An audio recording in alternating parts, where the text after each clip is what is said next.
Thank you, Venetia. Thank you, thank you, everybody. Thank you, thank you, thank you. It is so nice to be here.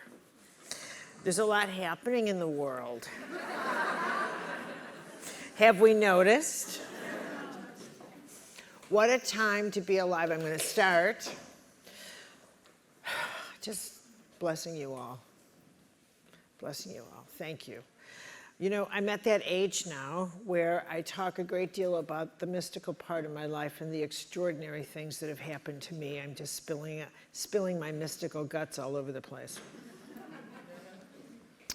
Because I think it's time to just let the wonder of the world you cannot see show up. Number two, I think it's a privilege to be alive now. As crazy as the world is, and it's going to get more chaotic and crazy, it changes if you think, why am I alive now? But you ask you know how to ask the question, and it's not for personal reasons. If you ask for personal, like, where's my job and where's all this and that sort of thing, you're on the wrong track. You're on the wrong track. I'm going to put a different headgear in motion, which is you're not here for yourself, you're here for others. You're here for others. You're here for what we can do for each other at a time when the world is changing. Now, many of you have been with me before, so you know that I start with rearranging my stage. And I have another question. And really, any of you can answer this at some point, but I want an answer. Why do Brits have such cold toilets? What the hell is that about? Why is it always so cold in your toilet? But that's, you know, the world will still go around, but I just want to know. I've been coming here for 40 years. Can't anyone have a warm toilet? Okay, now, we have a lot to get through. And very little time. The first thing I want to do is thank you for being here, because I am very much aware that you could do something else on a Saturday. And your time is precious goods. I cannot return your time. And I am very aware I cannot give you back even 1 minute of your life. So it's very important for me to make sure that every minute that I share with you is a very conscious moment on my end, and that I'm giving you something that I hope will help your spirit for the rest of your life. So that's where I'm coming from. Number two, I feel that I'm at a place where everything that I teach now has to do with what I can give you that will help you transform your life in some way, in any moment, as if I want a toolbox. So I refer to tools or jewels that you put in a little pocket. Like, here's a jewel that you can pull out when you need it. A image that I work with now on a regular basis, so we're going to start there, is the image of a building. And you'll be grateful that I am not an artist, so I have very little images. But this, many years ago, I was in New York, on a hot August day. New York is very hot in August, and it smells because they put their trash on the streets. You don't have alleys. And I'm walking, and you know, New York cab drivers are notoriously loud. And so everybody's leaning it, you know, here your traffic moves like inch at a time, but nobody's honking the horn and screaming, and that's not New York. New York is, get out of the way, you know, this kind of thing. And so I finally get to this friend's house, and she has, not a house, her apartment, her condo, and it's on the top floor of a tall building. And it really changed my life, because when I got there, she said, oh, you look so stressed. And I was really, and I went onto the balcony, and she said, just sit here, I'll get you an iced tea. And I went and I sat on the balcony, and when you're that hot and that stressed, you're exhausted.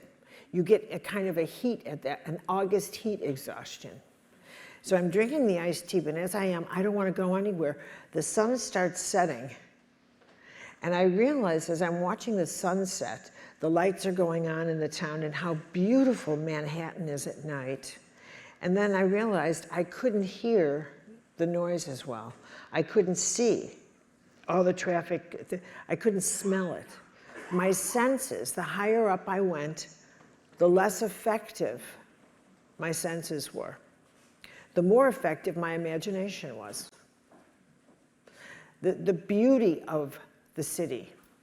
And then it occurred to me that if I lived on the first floor, I couldn't see anything that I could from the balcony level that she lived at. From her altitude, I could see Central Park.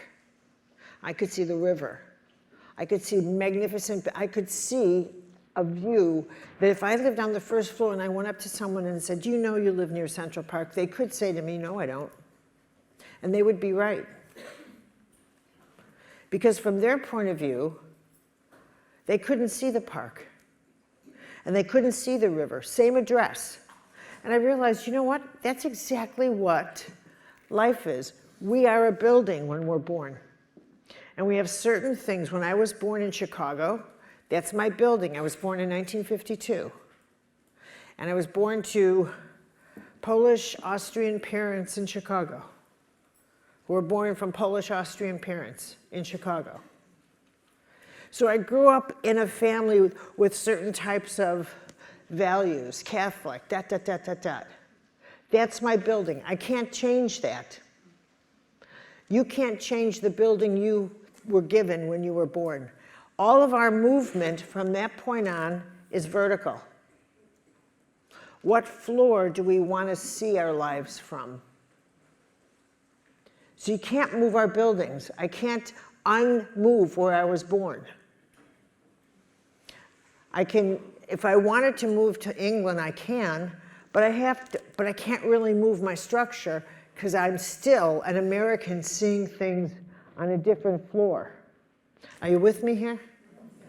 With each floor that you move up, just like buying a condominium building, each floor is going to cost you, each floor is going to cost you a lot more money. Did I just take my microphone off? Okay. Each floor is going to cost you a lot more money. Every floor inside of you that you move up is going to cost you a lot more. Every time you shift gears, you shift consciousness, you transition your sense of power, it's going to cost you.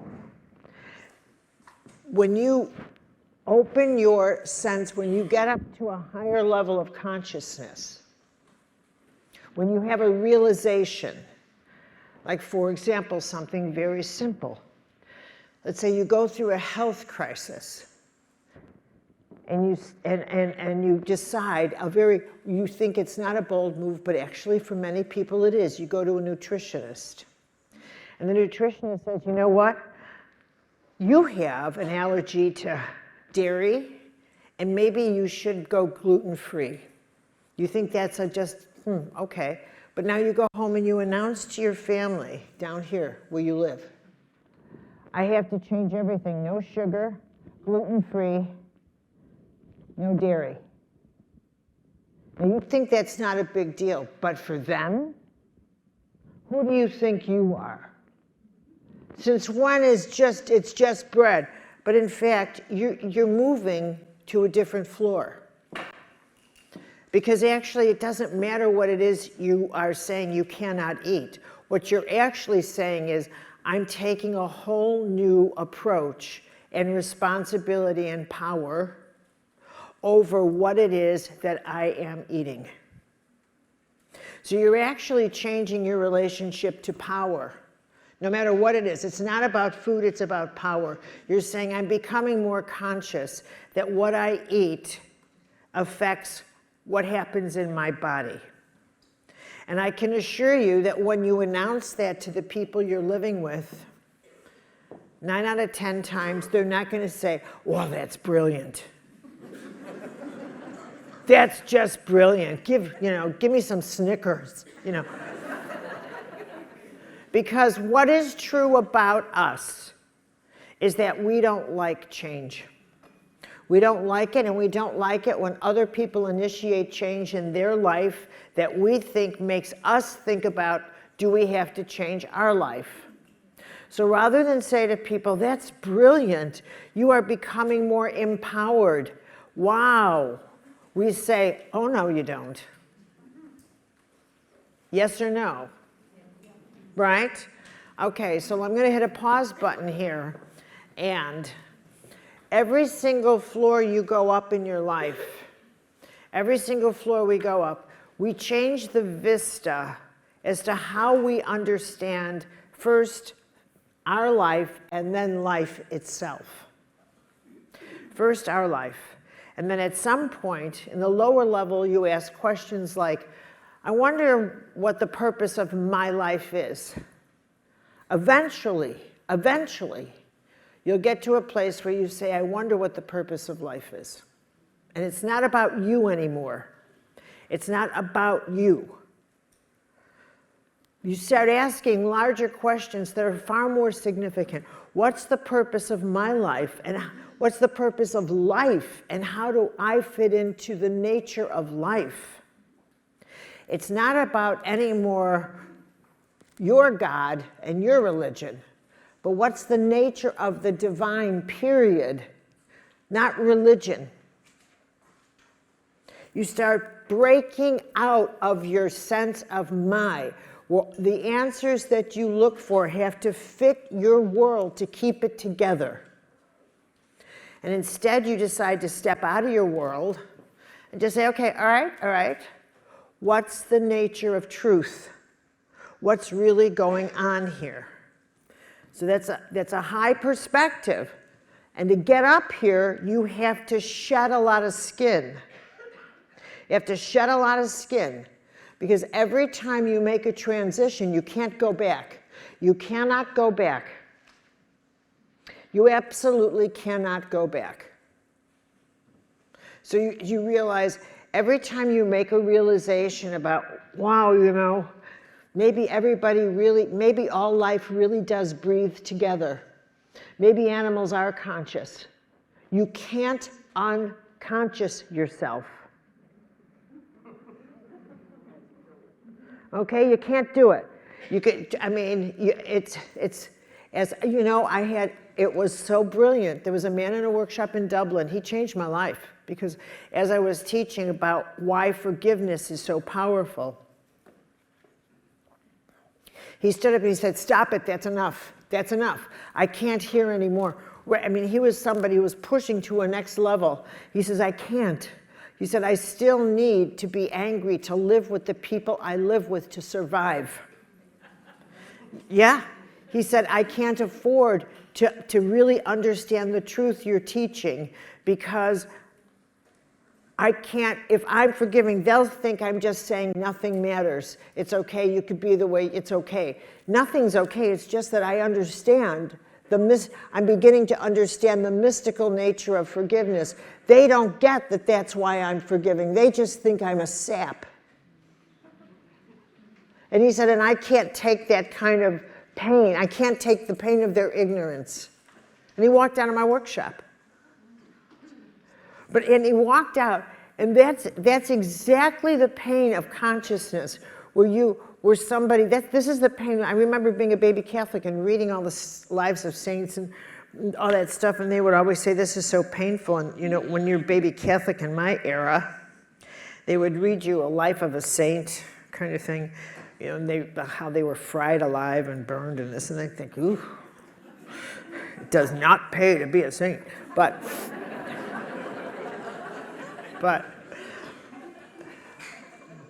eventually, when I would read the lives of people like Padre Pio or Francis of Assisi or whatever, and they would always talk about how painful something was. And I would think, what's going on here? But what the pain was this realization of how beautiful things could be if people weren't so afraid. If people weren't so afraid, how incredible our lives could be if people understood the power that really was available to them. When you read about these mystics and they would say, I surrender to you. In Alcoholics Anonymous, surrender has been presented as what you do when everything else fails. That's it, I blew it, I surrender. That is not at all what a mystic was. A mystic reaches a point where you think, oh my God, you've given me so much power, I'm not going to mess with this. You tell me what you want me to do, and I'll use it. And that's how I want to communicate this to you, about how much power you have that you don't even get. You don't even get it, because you're so used to thinking you don't have any power. And you're so used to being on the first floor and measuring your power by stuff, by how many times, if I've heard it once, I've heard it 1,000,000 times, there's nothing I can do. There's nothing I can do. Because you measure your power by your capacity to make someone else jump, or to have a lot of money, to Elon Musk it. Or your capacity to see the consequences of your choices by making someone else move, by controlling something in the outside world. Your capacity to make sure someone else can't change your life is your definition of power. And that's not power at all. That's what Buddha would call illusion. And that is what you invest so much of your life in. And I learned that when I was the years and years and years I did medical intuitive readings. I learned everything about power as I'm teaching it now. And then from medical intuition, I went into healing. And then from healing, I went into mysticism. So it was this gradual track. I didn't just jump. It was this incredible learning experience. When I started out as a medical intuitive, I would do readings, and this is how you looked. Here. I would do readings, and I didn't even know what I was doing. I was identifying where you were losing, and here's the word power. At first, I would get impressions and I would say, oh, this experience happened, or you had this. Here's somebody who was fired from work and they were so stressed about it and they have a bleeding ulcer. And I began to piece together a network of impressions in which I realized that we are a system of power. It took me a few years to realize I was actually reading power, and that power is the fundamental ingredient of the human experience. Now that was a real eye-opener for me. That was an eye-opener. And that's when I realized that power is everything that this life is about. If this was the pre-room before you were incarnating, and I was your last coach, before you get your assignment on earth, I would say to you, I want you to remember something. The only thing you're doing on earth is experiencing your power with co-creation. That's it. That's all.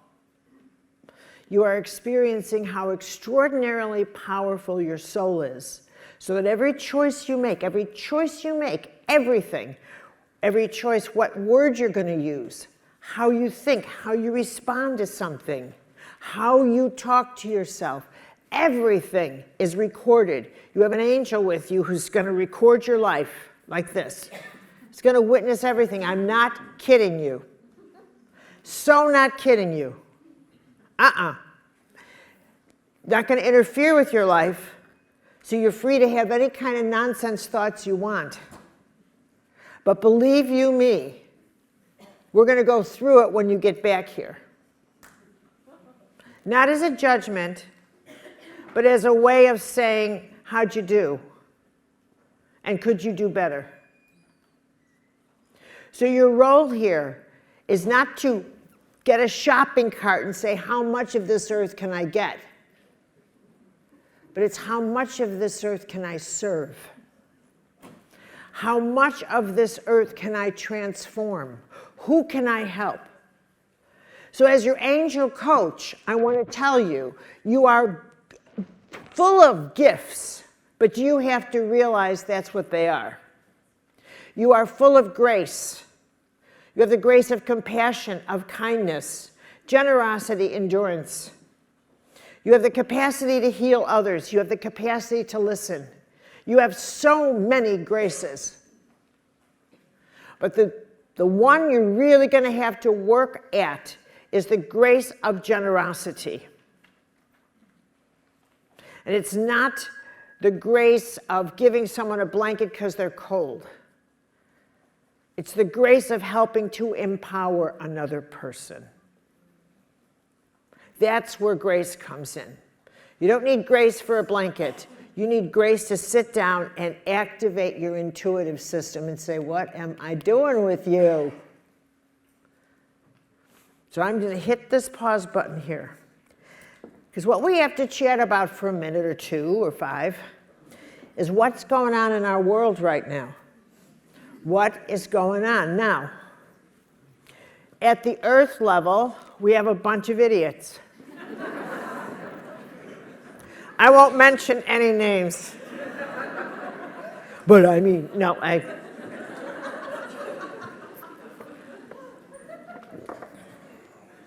Okay, but even they are subject to something bigger.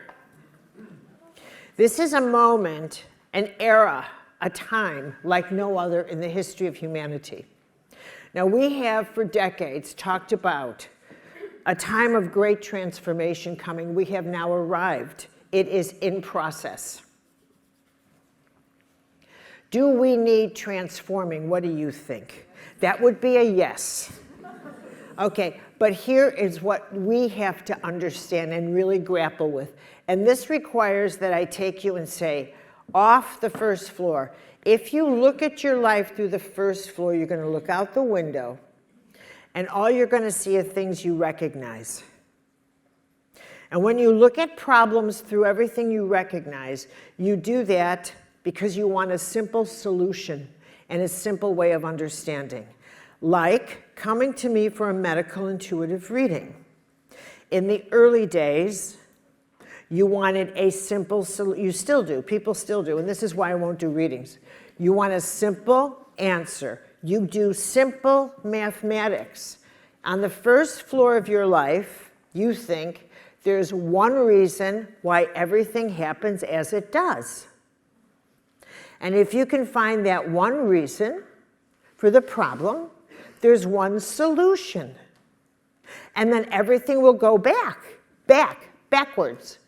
to the way it was. You think things go backwards.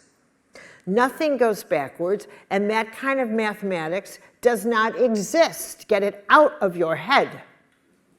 It is a source of great suffering. Number 2, you think that there is a God somewhere out there who operates like we do, meaning, if I'm a good person, bad things shouldn't happen to me. I must have done something wrong. How did this happen? Or the reverse. If I do something good, I deserve a reward. I suffered and suffered and suffered. And where's my reward? I know what I'll do in the United States. That's why we have lawyers. We sue because we think we're entitled. You made me suffer, so I'm entitled to take your money, your house, this. Yeah, okay. That's my way of saying I reach a point where I can't even describe my rage. But this is, do you think we need transforming? Oh, well, maybe, all right. This is the way we think. That we're entitled to things that we are not entitled to because we're not happy. I'm not happy. I'm entitled to be happy. No, you're not. You're not entitled to anything. You're not.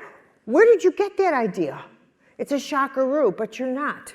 You're not entitled. What is she talking about? What? You're not. So, don't you have anything happy to say? I'm getting there. I'm getting there. I just thought I'd get the bad news first. Jesus, I hope this workshop gets better. I do too, really, I do.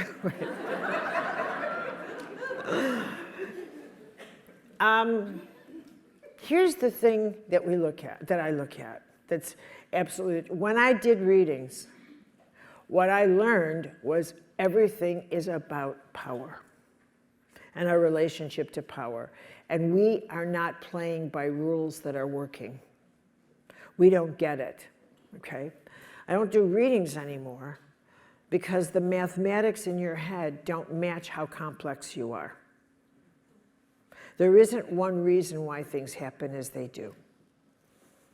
Up here, there's all kinds of reasons. There's all kinds of reasons. I began to stop doing readings when I would do a reading on somebody and I would realize that the influence of why they were not well was coming from a life they had yet to live. A life they had yet to live. Okay? Now, that kind of consciousness up here requires that the person I'm talking to dismantle everything they understand about life. You don't even understand the way that you see life is so inaccurate that I can't even answer your question. So where we're at now as a species is that we have such an inaccurate, primitive understanding of life and of our design that we are undergoing getting our consciousness crushed so that a much more wide lens view of the nature of life can emerge in us, okay? That's what I believe. So, for years and years and years, we have been leaving churches, and we've been here on the first floor, blaming priests and this and that and this. Anything that happens at the physical world is the caboose on the train. Anything that happens in your physical world is the caboose on the train. If someone comes in your house, breaks all your dishes, that's an event that happens. It's a caboose. It doesn't explain to you why did this happen. It doesn't explain the motivation. It doesn't explain anything about, all you know is the dishes are cracked. Are you with me here? In order to understand, we have to go to the engine of the train and say, why did you drive this train into my kitchen? What were you thinking? Tell me what you, and then if you ask somebody, what were you thinking? You have to really start unraveling who taught you how to think. Where did you get your ideas of what's right and wrong? Or that you could drive into my kitchen? Or that you had the right to drive in there? Or that my kitchen was a target? Who taught you your morals? Who taught you to think about right or wrong? The whole way that we think, the whole way we understand ourselves. In doing readings, I learned about our energy system. Most people never think about their energy system. Most people have no clue unless they're sick. And then they go to somebody and that person says, I think you're out of energy. You don't even know what you're talking about. When in fact, you should be mindful of your energy, the power you cannot see 24/7. You should be so aware that every word you say packs a power punch. Every word you say. Not even just every word you say. Are you kidding? Every thought you have, but you don't believe that yet. You don't believe that yet. What's it going to take for us to believe that? To actually start living it. To actually start practicing it. So you're back in the classroom before you incarnated, and I'm saying to you, now you listen to me. I'm going to tell you what your purpose of life is. It is you're going to go and you're going to learn. You're going to go through, all of you, the very same journey, only it doesn't look the same, but it's identical. And your journey is to progress through your love of power to the power of love. That's it. That's the only thing you're doing there. It's your love of, you're going to start out with your love of power in the world of stuff, and that's down here. This is your world of stuff.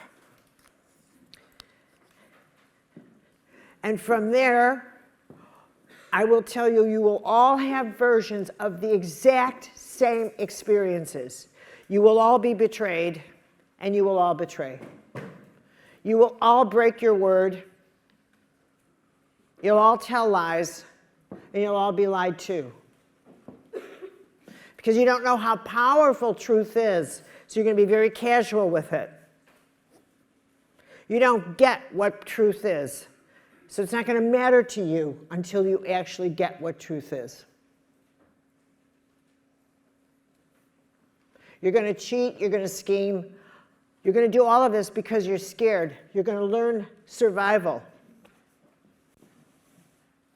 You're going to be in relationships and you're not going to understand love. But I'm going to tell you what love is before you incarnate. Love is how you're going to know God. God is love, light, and law. Three forces you cannot see, but they run everything. There isn't one thing that is not made of love, light, and law. Not one thing. Not one thing. Love, light, and law. L-A-W, law. The laws of nature, the laws of the universe, the laws of the tide, the laws of your body, your heartbeat, mathematics, the laws of math, everything, the laws of nature, totally consistent. The divine is consistent. It's universal. The laws go everywhere. The laws go everywhere. So if I say to you, remember the laws, what goes around comes around. Remember karma. If you make this, you're going with power. If you invest your power in love, it will come back to you. It will come back to you. If you magnetize something with love, it will come back to you. Don't look for it to come back to you in that minute maybe, but I'm telling you that that goes into the weave of the whole tapestry of your life. You have to trust that that is the nature of power and creation, because you are an active agent of co-creation. I'm hitting a pause button. This is one of the truths that we are adjusting to now. We have a profound illusion in our head that life happens to us, that we are not participants. That all of these things, if you look at the first floor, the meetings with that creature in the White House but everything else, that all of those kinds of events and their consequence, which is enormous, is something we have no say-so over, but that is not true. If you understood your power, here, you realize I have a lot of say-so. I'm going to send my soul out, and my soul on mission, and I'm going to absolutely cover the place in grace. I'm going to cover it in grace over darkness. I have a lot of say-so. Now, here's a perception that comes from the top floor. We don't fit on the planet anymore in terms of our design, what we know, and what this planet needs. It is in an environmental crisis, and we are ill-equipped to manage the crisis as it is. Agreed? Agreed. We don't fit. We don't fit mythologically into our religions. Why? All you have to do is look at your body and your health. Do you ascribe to holistic health? Do any of you ascribe to holistic, to the idea that body, mind, spirit, and being integrated works? Yes. Do any of you think, no, that can't be? Okay. If you ascribe to holism as a template for your health, then how can you ascribe to a religion that says, but you know what, those people are this over that? You understand me? Okay, so it's not that God's outdated, it's that the mythologies of separation that are inherent in religions have now got to go. And what that leaves us with is the need to understand the divine in a very different, mystical, and unified way. We can no longer afford to be divided. We cannot live on this planet divided anymore. And so, what unites us is the mystical teachings of our religions. So we ascribe to the mystical. And what unites us is all the teachings of love that are universal. Not the politics, which divide, but the universal teachings, the laws, the beautiful teachings of Sufism, the beautiful teachings of Christian mysticism, the beautiful teachings of Hinduism. It's all, and if we were to just study all the mystical teachings of these religions, and I said to you, what comes from what, you wouldn't know. Because love is love is love. And that is the true practice of God in the world. Why all of their messengers were messengers of love. The size of our planetary health, the ecological crisis, and here's yet another.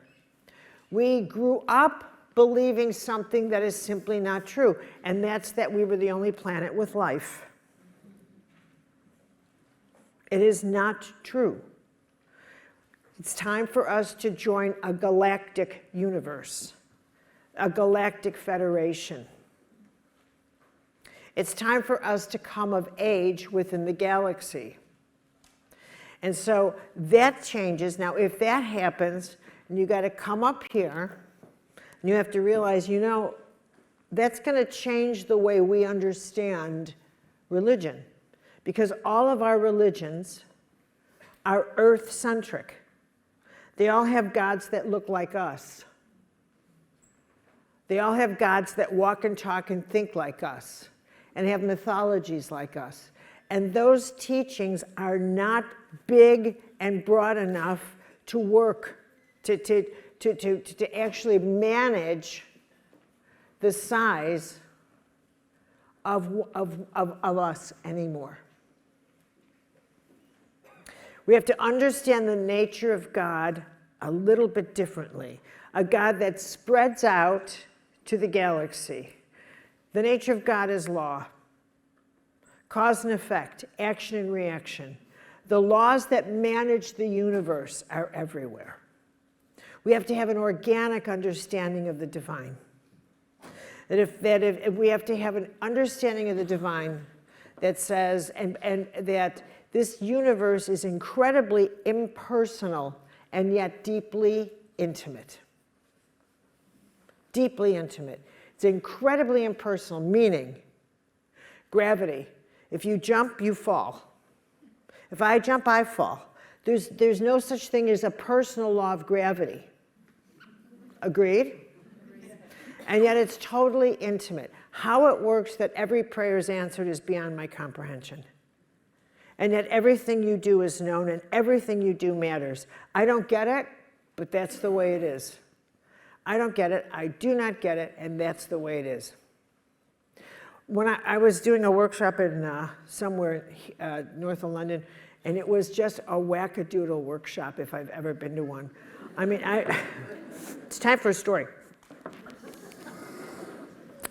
And in this workshop, I really thought that I had fallen down a rabbit hole. And not kidding you, it was the craziest workshop. There's supposed to be the person hosting it was anticipating like 2,500 people. But she ran it at the same time. Penny's here. My dear friend Penny's here. She was with me. I have a witness. Penny, where are you? All right, I have a witness. And so she was expecting 2,500 and like 12 people showed up. 5 of whom came with me, and one was Penny, and the other was her husband. Right.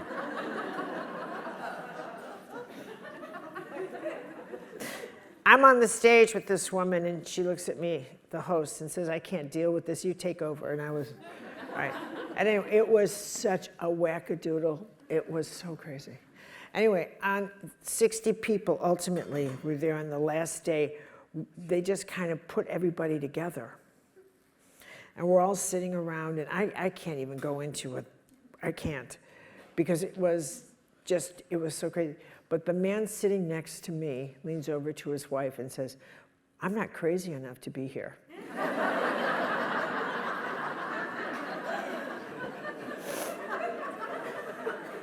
At any rate, it's about to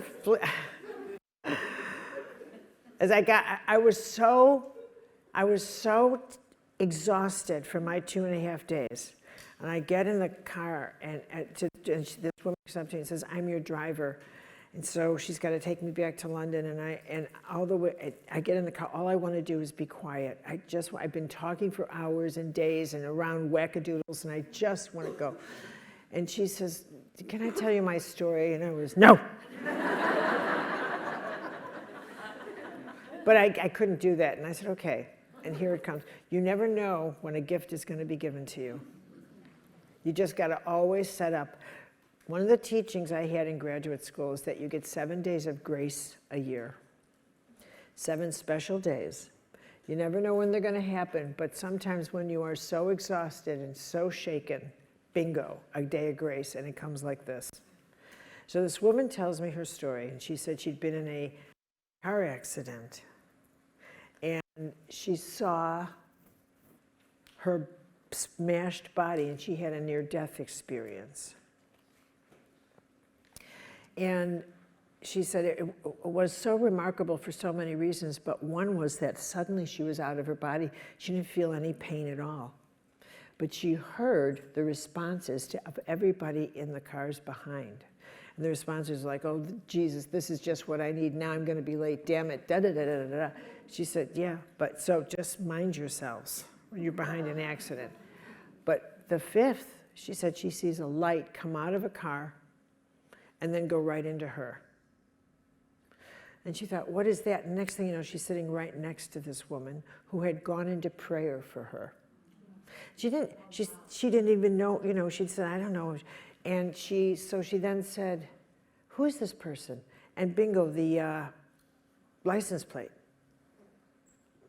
And now her angel says, you've got to go back. Come on. It's going to be a while. It's going to take you some time, but you will heal. So she gets back on her body, and 6 months later, after therapy, after she healed, she found this woman via the license plate, shows up at her door with flowers, and she says, I know you prayed for me. I was in the car. I heard you. All right. Now, that story changed my life. I hope it does something for you. To say, we are so carefully watched, and what matters, always, is what we do for each other. There is just no way. I cannot emphasize this enough. I cannot. I'm going to draw you out the way you look to me, but I can't emphasize this enough. And near-death experiences have had an impact again in my life. In this last year, I lost my beloved Norm Shealy, and I lost my spiritual director of 28 years, 10 days apart. So it was a double whammy. But later, just in that time, it's like the way heaven works with you is that, I was, what do you call that? Surfing the internet, yeah? And I came across a story of a near-death experience.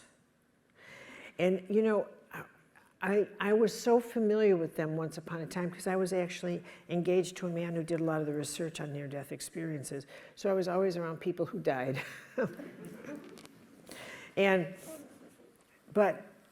So it wasn't like this was new for me. Nothing. It wasn't new.